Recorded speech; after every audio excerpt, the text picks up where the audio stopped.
Chers amis, bonsoir. Je vais vous emmener sur les côtes atlantiques. On va accompagner les pêcheurs. Vous allez voir sur les images magnifiques qui vont bientôt suivre. On va regarder comment est-ce que la pêche s'inquiète des problématiques environnementales. Est-ce qu'on pêche trop de poissons? Est-ce qu'en particulier on capture trop d'espèces qu'on ne devrait pas prendre dans les filets? Les dauphins par exemple, vous le savez, c'est la raison pour laquelle on a mis les pêcheurs à l'arrêt pendant plusieurs semaines.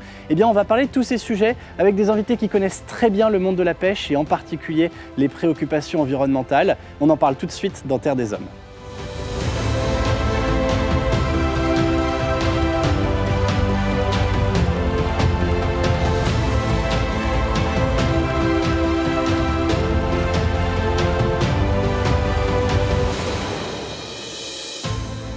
Et avec moi pour en parler, regardez le beau plateau. J'accueille d'abord Virginie Lagarde, bonsoir. Bonsoir. Vous êtes au Comité national des pêches, pour la partie du Finistère en particulier, sur les dossiers environnementaux. Vous êtes biologiste et vous connaissez par cœur tous les sujets qui entourent le monde de la pêche. Vous avez dit, je crois, dans une interview que j'ai lue de vous dans Ouest France, vous êtes la voix de la défense du monde de la pêche. C'est un peu le rôle que vous tiendrez probablement sur ce plateau ce soir. Je serais ravi d'aborder tous ces sujets avec vous. Regardez à vos côtés, Virginie Lagarde, il y a Didier Gascuel, bonsoir. Bonsoir. Vous êtes professeur d'écologie marine à l'école d'agro de Rennes. Vous avez aussi écrit un livre qui s'appelle La pêche écologie, justement, qui permet bien d'associer ces enjeux de la pêche et de l'écologie, et dans lequel vous développez des éléments de réflexion pour une pêche durable. C'est l'objectif qu'on va se fixer évidemment dans la discussion de ce soir. Et à vos côtés, enfin, j'accueille Armelle Young, bonsoir. Bonsoir. Armelle Young, alors vous êtes dans le monde associatif, vous êtes responsable scientifique dans une association qui s'appelle Des requins et des hommes, parce que vous êtes passionnée par les requins depuis toute petite, c'est ce que vous me disiez à l'instant. Entre autres, oui. Et puis vous êtes aussi donc administratrice de l'association France Nature Environnement, et vous avez été aussi choisie pour faire partie d'un comité, alors un comité scientifique, technique et économique des pêches au sein de la Commission européenne. Donc en clair, vous participez à la réflexion scientifique au sein des institutions européennes sur l'avenir de la pêche. Tout à fait. Alors, avant de vous donner la parole, je voudrais vous montrer d'abord un reportage magnifique qui a été tourné en mer, évidemment, puisque c'est le sujet, par Madeleine Métayer et Camille Jaïr, et qui va nous permettre de plonger directement dans le sujet, si j'ose dire. On regarde ces images et on les commente tout de suite avec vous.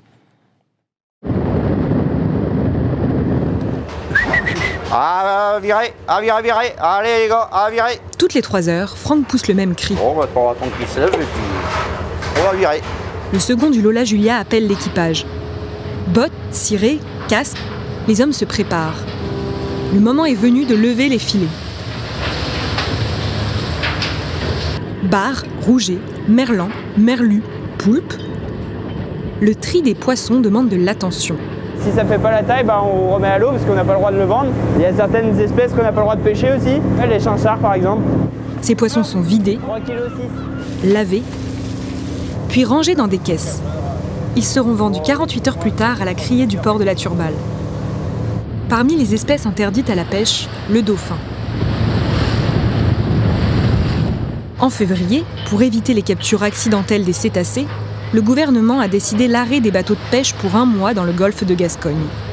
Pour Thomas, capitaine du navire, la mesure était injustifiée.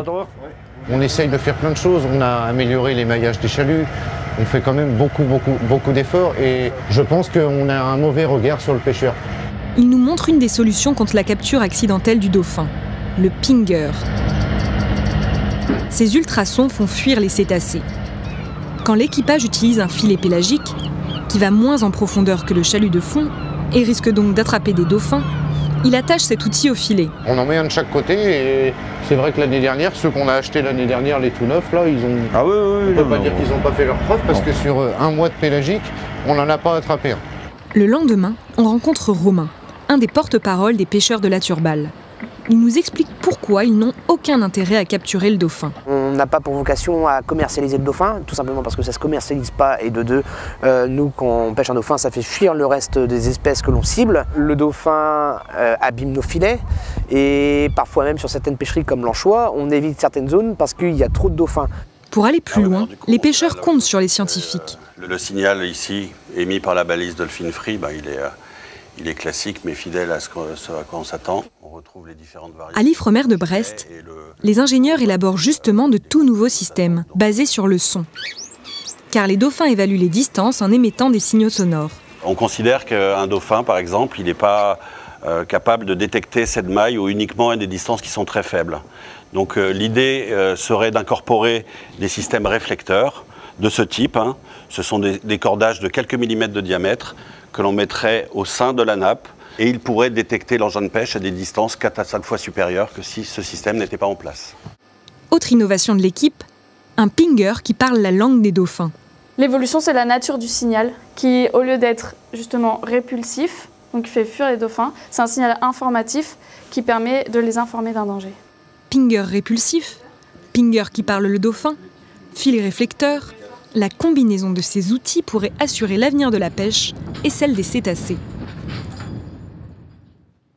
Voilà, c'est un reportage tourné donc à bord d'un chalutier par Madeleine Mété et Camille Jaïr, dans des conditions un peu romanesques. Je peux vous dire qu'elles ont donné de leur personne, mais ça nous a permis de voir ces très belles images et puis de comprendre vraiment les problématiques qui se posent aujourd'hui pour les pêcheurs. La première chose, et je me tourne vers vous Virginie Lagarde, on entend ce pêcheur sur le chalutier dire finalement on a une mauvaise image des pêcheurs et lui ce qu'il dit c'est que l'arrêt de la pêche dans le golfe de Gascogne pendant un mois, ça a été très dur pour eux. C'était la bonne solution selon vous ?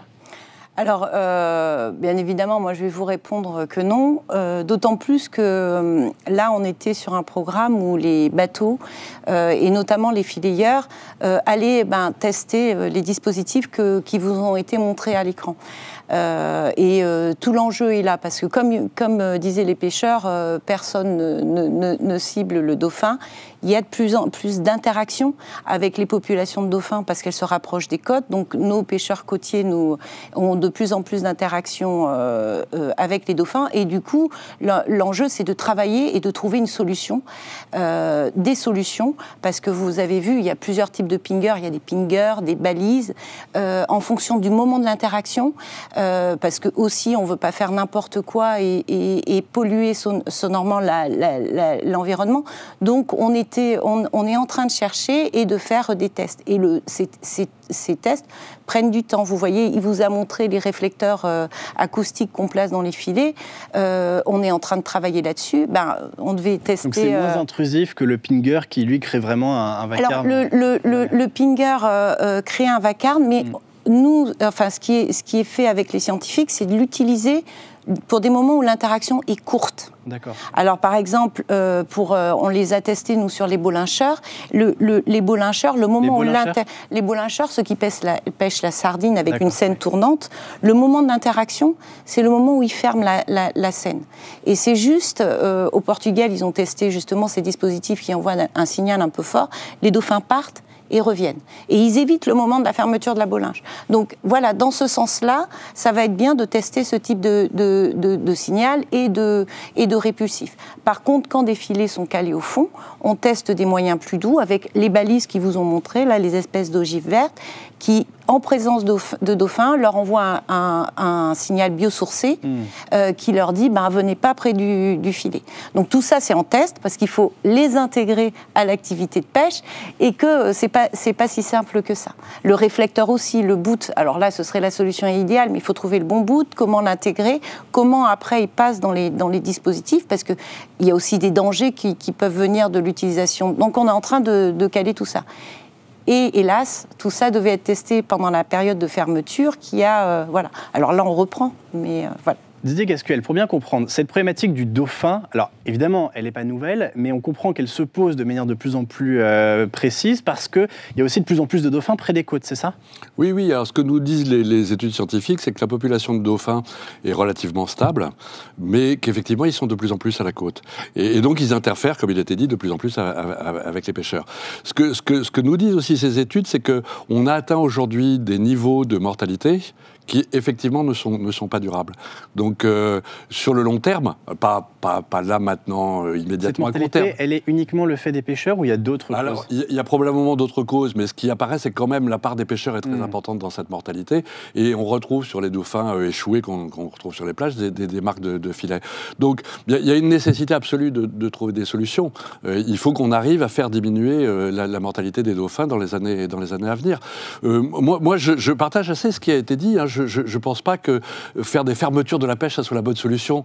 La pêche durable, ça ne peut pas être des pêcheurs qui ont qu'on paye pour rester à quai, ou en tout cas, si on le fait, c'est de manière très limitée. Ça devrait être la dernière des extrémités quand on a tout testé par ailleurs. Et je pense qu'on n'a pas tout testé. C'est un échec de la gouvernance de la pêche. Oui, c'est un échec de la gouvernance. Et d'ailleurs, la décision a été prise par un tribunal administratif. Je pense que personne ici ne souhaite que la gestion des pêches soit faite sur la base de mesures administratives. Mais c'est un échec qui vient aussi d'un échec du dialogue. Moi, je pense que dans cette histoire-là, il y a une nécessité absolue qu'il y ait un dialogue entre les pêcheurs qui connaissent le terrain, qui sont ceux qui doivent trouver la solution, et puis les organisations non gouvernementales qui se sont fixées comme tâche de préserver les populations de dauphins. C'est dans ce dialogue que doivent se tester, se trouver, se discuter des solutions pour effectivement arriver à faire cohabiter, c'est ça l'objectif, les pêcheurs et les dauphins. Armelle Young, comment est-ce que, je vous donne la parole parce que vous êtes un peu de l'autre côté, du côté des associations qui justement essaient de militer pour la préservation de ces espèces. D'abord, comment est-ce qu'on mesure précisément l'évolution d'une population comme celle par exemple du dauphin? Alors, votre spécialité c'est les requins, mais on sait bien que ça vous permet finalement de vous intéresser à beaucoup d'autres espèces que vous comptez protéger. Et comment est-ce qu'on donne l'alerte quand il y a lieu? Alors, je vais vous donner plutôt une réponse de scientifique. En effet, l'état des stocks des différentes populations et les dauphins en font partie, même s'ils ne sont pas des espèces commerciales. Elles sont évaluées par différents groupes de scientifiques qui se réunissent au sein du CIUM et qui vont donner des avis sur l'état de santé. Donc on va comptabiliser le nombre d'animaux qui sont détectés par différentes méthodes. Donc là, ce n'est pas des animaux qui sont capturés, qui donnent lieu à des évaluations de stock comme les poissons, mais justement le nombre d'animaux échoués, des campagnes de survol, des évaluations d'abondance pour calculer le nombre, on évalue le nombre total d'individus dans une zone. Ça prend beaucoup de temps, c'est beaucoup d'efforts, et c'est vrai que ça fait des années en fait, que le CIEM rend des avis sur les dauphins communs en donnant un signal d'alerte sur la population. Ils n'ont pas été écoutés, ces avis ? À long terme. Ils n'ont pas jusqu'alors été écoutés, puisqu'il y avait une demande de fermeture qui était établie par les scientifiques du CIUM, de fermeture de 4 mois. Et c'est de ce fait-là qu'il y a eu aussi une prise de décision, malheureusement, dans le cadre d'un jugement tribunal administratif. Didier Gascuel dit qu'il ne faut pas que ça soit à la justice de trancher. C'est votre avis aussi? On pourrait avoir un dialogue plus intelligent simplement qu'une décision d'un tribunal à la fin qui dit, tout à fait. Et au sein des associations aussi, enfin, du moins pour celles dans lesquelles je milite, on prône aussi le dialogue. On pense vraiment qu'il n'y aura pas de moyen de trouver de solution si on ne travaille pas ensemble. Et là encore, peut-être que c'est difficile à vivre, j'en l'entends tout à fait de la part des pêcheurs. En revanche, cette méthode aussi, comme tous les autres outils qu'on a à disposition, elle a été testée cette année. Et il semblerait que les premiers résultats montrent qu'il y ait quand même eu une diminution relativement importante sur un mois seulement, ça suffit des échouages cet hiver dû aux problématiques de capture, même si la mortalité n'est pas liée en effet que du fait des captures à tester. Alors moi, je vais reprendre quelques petites choses. L'avis du CIEM sur la fermeture de 4 mois, on lui a demandé si il jugeait qu'il y aurait un impact sur la mortalité des dauphins s'il y avait une fermeture de 4 mois. Donc, effectivement, c'est dur de répondre non. Il y a forcément une baisse de la mortalité par capture accidentelle de dauphins si on ferme. Sauf que je pense qu'on peut mieux faire que ça, mieux faire que la fermeture. Et la fermeture, alors sur les échouages, il faut être prudent avec les chiffres à l'heure actuelle, parce qu'il n'y a pas eu moins d'échouages pendant la période de fermeture. Il y a eu, pour l'instant, nous, on ne s'avance pas tant que l'analyse n'est pas faite par Pélagis, les autopsies, etc. Mais il n'y a pas eu moins d'échouages pendant la période de fermeture. Par contre, voilà, je pense que Pélagis est en train d'analyser pour essayer de comprendre, parce que là, on a bien vu que la mortalité n'était pas due que à la pêche, puisque les pêcheurs n'étaient pas là. Donc, il faut être très prudent et une fermeture d'un mois. C'est principe de précaution qu'il a emporté. Alors, je ne sais pas si c'est le principe de précaution ou c'est le principe de pression. Je ne sais pas. Je ne peux pas vous dire. Je ne suis pas. Mais en tout cas, cette fermeture, elle va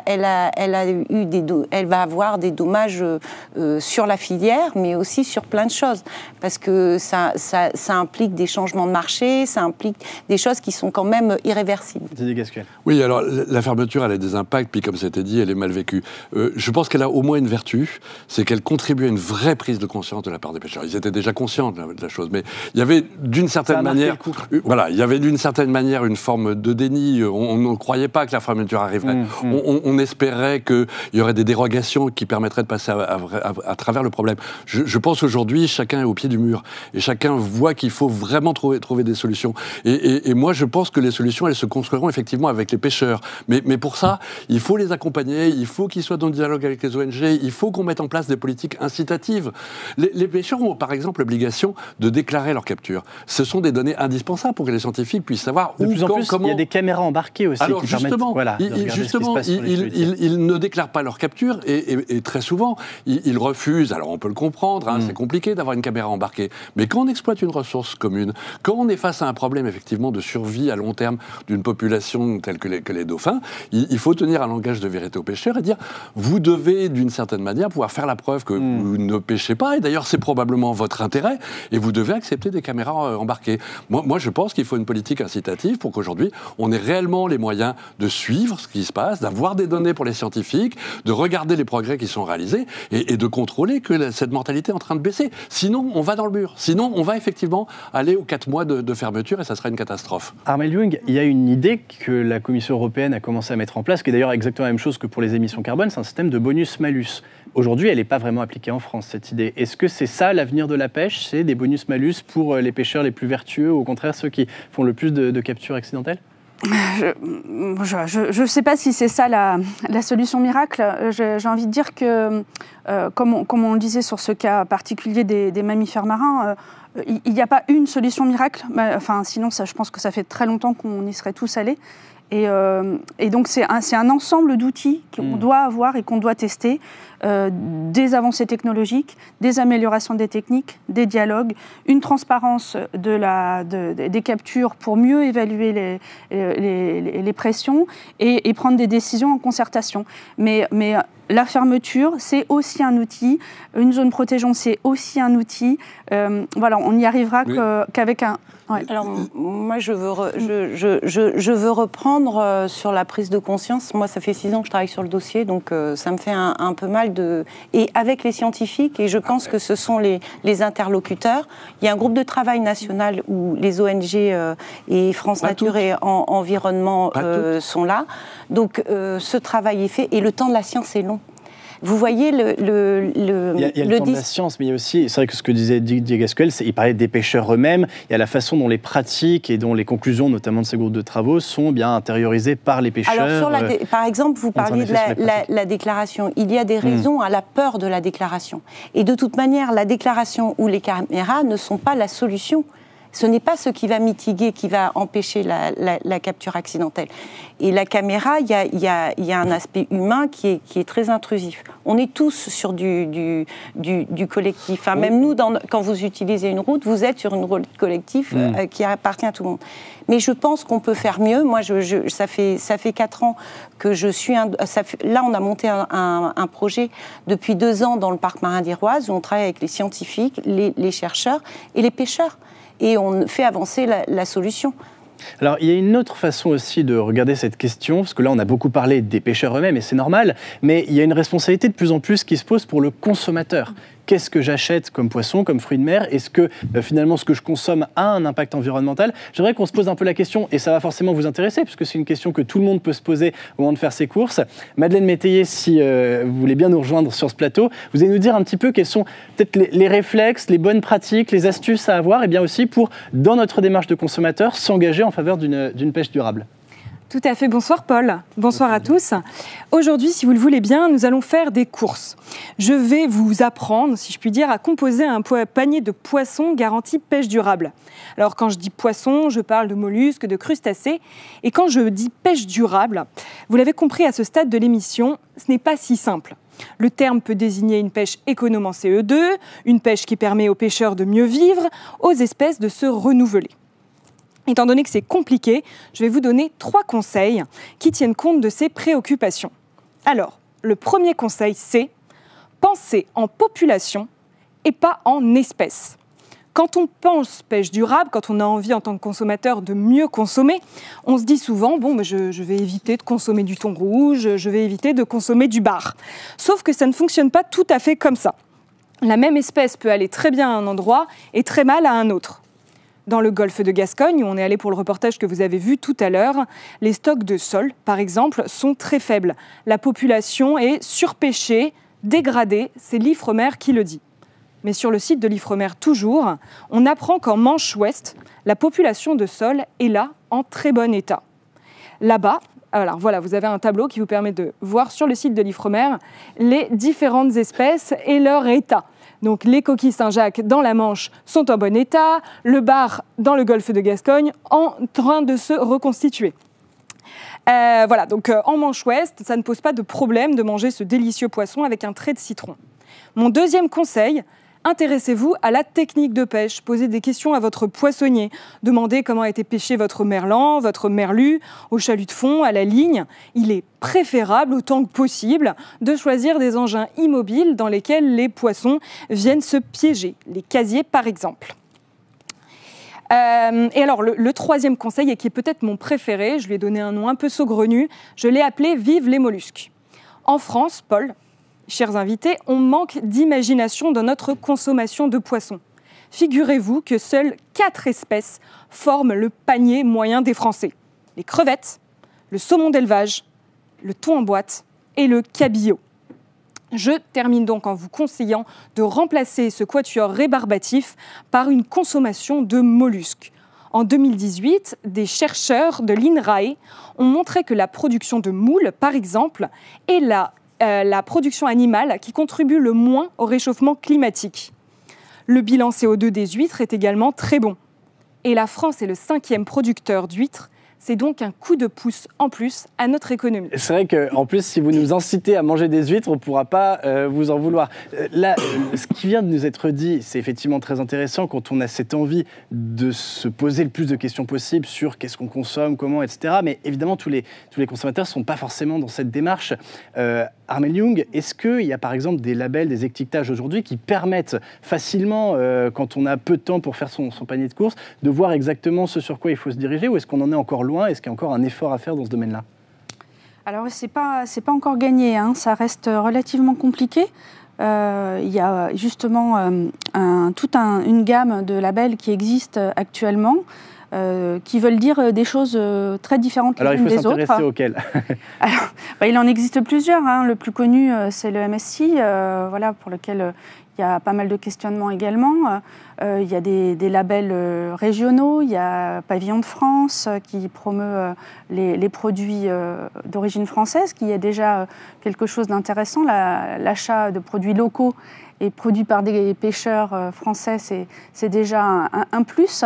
Simplement, il n'y a pas de label en ce moment qui permette de mettre sur le même pied d'égalité tous les produits et de connaître l'état du stock, l'impact carbone, les impacts socio-économiques derrière. Est-ce qu'il s'agit aussi de poissons ou de nourriture qui ont été produites dans de bonnes conditions?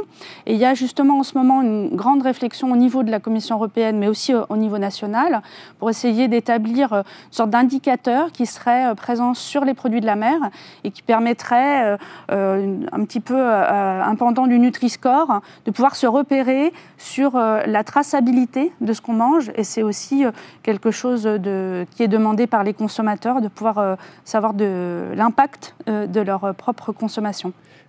Didier Gascuel, on entendait qu'il y a des labels qui permettent de notamment flécher vers une pêche française. C'est très souhaitable pour la filière, évidemment, mais est-ce que ça a un intérêt écologique d'acheter du poisson local, du poisson qui a été pêché près de chez soi? Alors, moi j'ai beaucoup travaillé, je crois beaucoup à terme, sur l'étiquetage environnemental. Pour l'instant, il n'est pas là, effectivement. Ouais. Donc, les conseils qu'on peut donner aux consommateurs, je pense qu'il y en a 2 sur lesquels on sera tous les 3 d'accord. C'est arrêter le saumon. Ça, c'est pas durable du tout. D'accord. Et de préférence... Saumon d'élevage ou saumon pêché, les deux. Mais il n'y a pas de saumon pêché aujourd'hui. La totalité du saumon que vous trouvez sur le marché est forcément du saumon d'élevage. Ça veut dire que pour nourrir ce saumon, on va pêcher en mer, on va encore plus surexploiter des ressources. Et en plus, on va nourrir avec des éléments de ils sont nourris avec des poissons qu'on va pêcher dans le sud et qui servaient auparavant à l'alimentation des populations du sud. Donc c'est écologiquement et éthiquement absolument désastreux. Donc deuxièmement, effectivement, je crois, oui, il vaut mieux pêcher. Il vaut mieux une pêche locale. La pêche du jour, si on est au bord de la mer, le pavillon de France, si on est à Paris. Et puis il y a un troisième conseil pour moi qui est très important. C'est pas un label, mais il y a une chose qui est écrite qui doit être écrite sur tous les poissons qui sont vendus, que ce soit chez votre poissonnier ou que ce soit en grande surface, c'est l'engin de pêche. Et moi, je prétends aujourd'hui qu'un des grands problèmes de la pêche, c'est qu'il faut qu'on sorte de la dépendance au chalut. Le chalut, voilà, c'est un engin qui a beaucoup d'impact. Alors, on ne l'évitera pas complètement. Il est là, il est important, il ne va pas disparaître du jour au lendemain. Mais si le consommateur peut donner un signal prix en allant pêcher des pêches, en achetant du poisson qui vient de pêche douce, effectivement, je pense que c'est une bonne chose. Alors, on n'aura pas le temps d'avoir ce débat sur la place des chaluts, malheureusement, parce que le temps nous est compté. Je sais que le débat sera encore vif en coulisses, mais merci à chacun d'entre vous, merci à tous les trois d'avoir participé à cette belle émission. On en retire à la fois de beaux enseignements pour les consommateurs et puis aussi des réflexions intéressantes pour ce qui sera sans doute l'avenir de la pêche. Et on espère effectivement qu'elle sera encore durable pour les hommes, pour les femmes qui font ce beau métier, et puis aussi pour nous, évidemment, pour le plaisir des papilles et puis pour tous les amoureux de la mer. On se retrouve dans 2 semaines, cette fois-ci pour un tout autre sujet. On se demandera notamment comment est-ce que le secteur viticole fait face au changement climatique. C'est notre prochain thème dans Terre des Hommes. Merci à tous de nous avoir suivis et à très bientôt.